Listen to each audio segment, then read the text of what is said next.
డబ్బు, అనారోగ్యం, ఉద్యోగం, వ్యాపారం, అప్పులతో బాధపడుతున్నారా? మీకోసమే లాంచ్ యువర్ ఫ్యూచర్ ప్రోగ్రామ్. నమస్తే, welcome back to Suman TV. ప్రస్తుతం మనతో పాటు ఉన్నారు consumers affairs committee chairman Mandari Krishna Reddy గారు. నమస్తే సార్. నమస్తే అమ్మ. సార్, పోస్ట్ ఆఫీస్ స్కీమ్స్ గురించి మనం మాట్లాడుకుంటే 40 నుండి 60 సంవత్సరాలలోపు ఉన్న వాళ్ళకి ఒక గుడ్ న్యూస్ అయితే చెప్తుంది. ఏడాదికి 520 రూపాయలు కనుక కడితే బెనిఫిట్స్ బాగుంటాయి అంటున్నారు. ఒకసారి ఆ వివరాలు చెప్తే సార్. పోస్ట్ ఆఫీసుల్లో సహజంగా పొదుపు ఖాతాలు ఓపెన్ చేసుకోవడం, వాటికి మంచి ఇంట్రెస్ట్ పే చేయడం, ఇవన్నీ జరుగుతూ ఉన్నాయి. అలాగే పోస్ట్ ఆఫీసులో బ్యాంకులకు కూడా మార్చేసి మనం మామూలుగా డబ్బులు వేయడం కానీ డబ్బులు తీసుకోవడం కానీ అన్ని చేయడానికి అవకాశం ఉంది. త్వరలోనే డిజిటల్ చెల్లింపులు కూడా అక్కడ ప్రారంభమయ్యేందుకు అవకాశాలు ఉన్నాయని మనం ఇంతకుముందు తెలుసుకున్నాం. ఇంకొక ముఖ్యమైన అవకాశం ఏముందంటే, మనకు యాక్సిడెంటల్ ఇన్సూరెన్స్లు ఉన్నాయి. జనరల్గా ఇన్సూరెన్స్ బయట కట్టాలంటే వేలకు వేల రూపాయలు కట్టాల్సిన పరిస్థితి ఏర్పడుతుంది. ఒక వ్యక్తికి ప్రమాదం జరిగినప్పుడు ఇంత మొత్తంలో తనకి డబ్బు రావాలనే ఉద్దేశంతో కట్టేటువంటి ఉన్నాయి. కొన్ని బెనిఫిట్స్ రావాలనే ఉద్దేశంతో కూడా ఉన్నాయి. దీంట్లో ప్రత్యేకంగా పోస్ట్ ఆఫీసుల్లో 520 రూపాయలు చెల్లించినట్టయితే 65 ఏళ్ల వయసు వచ్చే వరకు కూడా దాదాపుగా ఈ సౌకర్యాలు కలుగుతాయి వాళ్ళకి. 520 రూపాయలు పే చేసుకుంటే జరిగేది ఏమిటంటే, అంటే ముందు ఖాతా ఉండాలి. ఒక పోస్ట్ ఆఫీస్లో ఖాతా ఓపెన్ చేయాలి. పోస్ట్ ఆఫీస్లో ఖాతా ఓపెన్ చేయాలంటే 100 రూపాయలతో ఖాతా ఓపెన్ చేసుకోవచ్చు. 100 రూపీస్తో ఓపెన్ చేసుకోవచ్చు. మనకు ఆధార్ కార్డు అది ఉంటే చూపించేసి 100 రూపాయలతో ఓపెన్ చేసుకోవచ్చు. 520 రూపాయలు ప్రత్యేకంగా ఈ ప్రీమియం చెల్లించాలి. అంటే ఇన్సూరెన్స్ కోసమే మనం డబ్బు కట్టాలి. ఇది కడితే దాంట్లో వచ్చే బెనిఫిట్స్ ఏమిటంటే, ఒకవేళ వ్యక్తి ఎవరైనా మరణించినట్టయితే యాక్సిడెంట్లో 10 లక్షల రూపాయలు ఆ కుటుంబానికి వస్తుంది. నామినీ ఎవరో దాంట్లో పేరు కూడా పెట్టేస్తే కుటుంబానికి ఆ డబ్బులు ఇస్తారు. ఇది కాకుండా ఒకవేళ పాక్షికంగా ఏదైనా అంటే కాలు చెయ్యో పోయిందనుకోండి, అప్పుడు కూడా 10 లక్షలు ఇస్తారు. ఒక కాలు పోయినా ఒక చెయ్యి పోయినా 10 లక్షలు ఇస్తారు.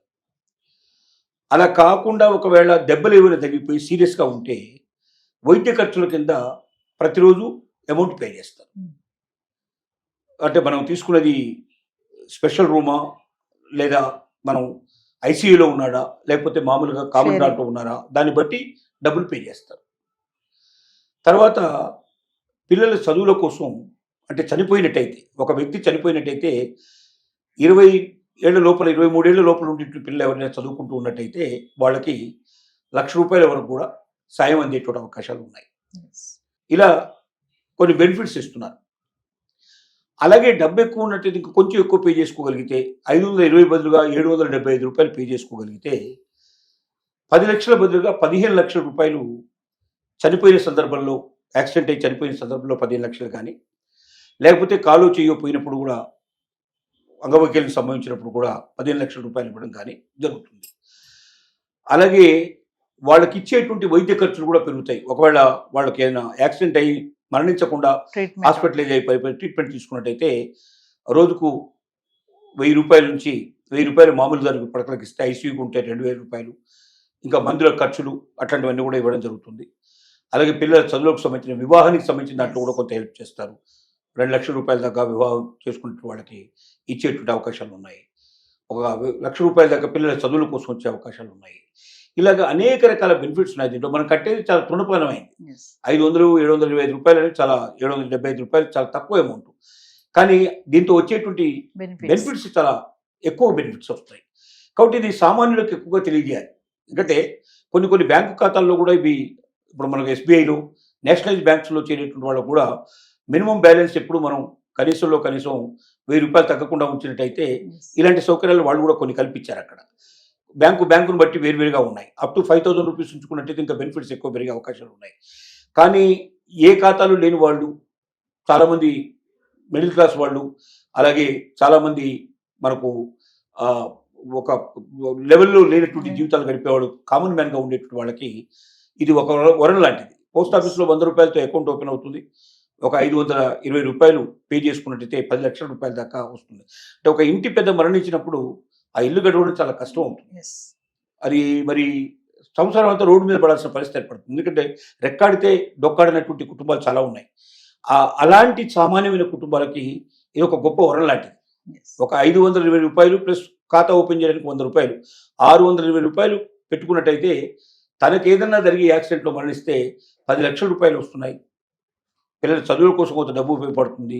లేక తను పాక్షికంగా ఒకవేళ కాలో చేయో పోగొట్టుకున్న డబ్బు వస్తుంది, లేదంటే దాంతోపాటుగా వాళ్ళకి రోజు వైద్యం ఖర్చులు వస్తున్నాయి, ఇలాంటి అవకాశాలన్నీ ఉన్నాయి. అంటే సామాన్యునికి అందుబాటులో ఉండేటువంటి చక్కటి పెన్షన్ పథక సదుపాయం అంటే ఏదైనా జరిగితే జరగకూడదు జరిగితే ఆరోగ్య బీమా పథకం, ఇది యాక్సిడెంటల్ బీమా అంటారు. Yes. యాక్సిడెంటల్ బీమా పథకంలో ఈ అవకాశాలు, ఈ ప్రొవిజన్స్ ఉన్నాయి కాబట్టి ప్రతి ఒక్క సామాన్యుడు దీన్ని ఉపయోగించుకుంటే మంచిదని మనం తెలియజేస్తున్నాం. అంటే ఇది సామాన్యులకి ఇస్తారు, పెద్దవాళ్ళకి ఎవరైనా కాదు, ఎవరైనా కట్టుకోవచ్చు. ఎవరైనా సరే ఈ డబ్బు కడితే ప్రతి ఒక్కరికి ఇస్తారు.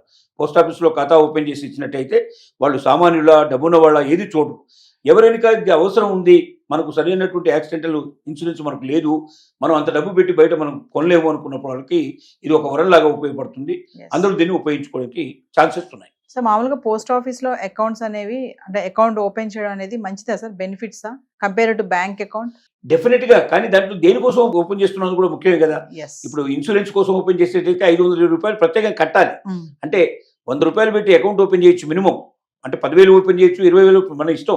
కానీ మినిమం 100 రూపాయలు నా పెట్టి అకౌంట్ ఓపెన్ చేసుకోండి. మీకు బ్యాంకులో ఎక్కడైనా సరే 100 రూపాయలకి అకౌంట్ ఓపెన్ కాదు. కనీసం 1000 రూపాయలు, 1,500, 5,000 ఆ పైన ఉండేట్టు ఓపెన్ అవుతుంది, లేకపోతే ఓపెన్ కాదు. ప్రొసీజర్ కూడా చాలా దీర్ఘంగా ఉంటుంది, బ్యాంకు లోపల కొద్దిగా కఠినంగా ఉంటుంది. ఇక్కడ ఏం ఉండదు. ఒక ఆధార్ కార్డు ఉండి 100 రూపాయలు తీసుకుని పెడితే మీకు 10 నిమిషాల్లో అకౌంట్ ఓపెన్ చేసేస్తారు.